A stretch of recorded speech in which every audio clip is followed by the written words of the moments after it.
Le palais des évêques est situé dans l'angle sud-ouest de la fortification, à proximité de la cathédrale catholique romaine. Son histoire est fortement liée à celle de l'évêché catholique romaine, fameuse institution existant à Alba Iulia depuis des siècles, élevée en 1991 au rang d'archevêché. Il est difficile de dater le bâtiment car les premières mentions concernant l'existence du palais datent de 1287. Toutefois, la résidence de l'évêque fut construite en même temps que la cathédrale trouvée à sa proximité immédiate. Cependant, selon des sources certaines, tous les bâtiments au sud de la forteresse ont été inclus tout d'abord dans un ensemble qui était la résidence de l'évêque. Mais au cours du XVIe siècle, alors que la capitale de la principauté de Transylvanie était Alba Iulia, cet ensemble architectonique changea de destination. Après la sécularisation des biens de l'institution diocésaine, dans la seconde moitié du XVIe siècle, le bâtiment, passé dans la propriété de la reine Isabelle, mère du prince Jean Sigismond, fut transformé en résidence des princes de Transylvanie. Le palais garda sa fonction jusqu'à l'installation des Habsbourg en Transylvanie à la fin du XVIIe siècle. Les impériaux partagèrent les bâtiments. Les cours, côté est de l'ancien palais des princes, revinrent à l'armée et ceux de l'ouest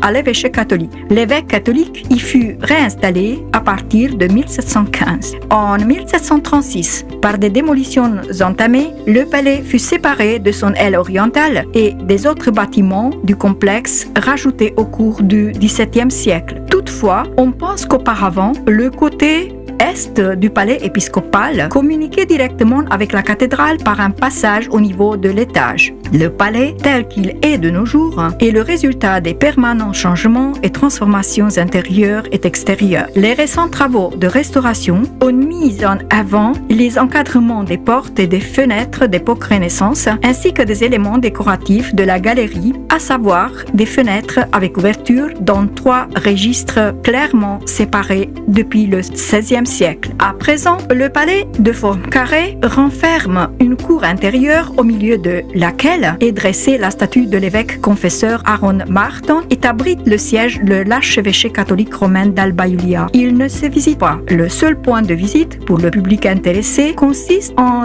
l'éblouissante collection du musée épiscopal. Désormais, par son histoire et son architecture, le palais est inscrit sur la liste des plus importants monuments de la ville Alba Iulia.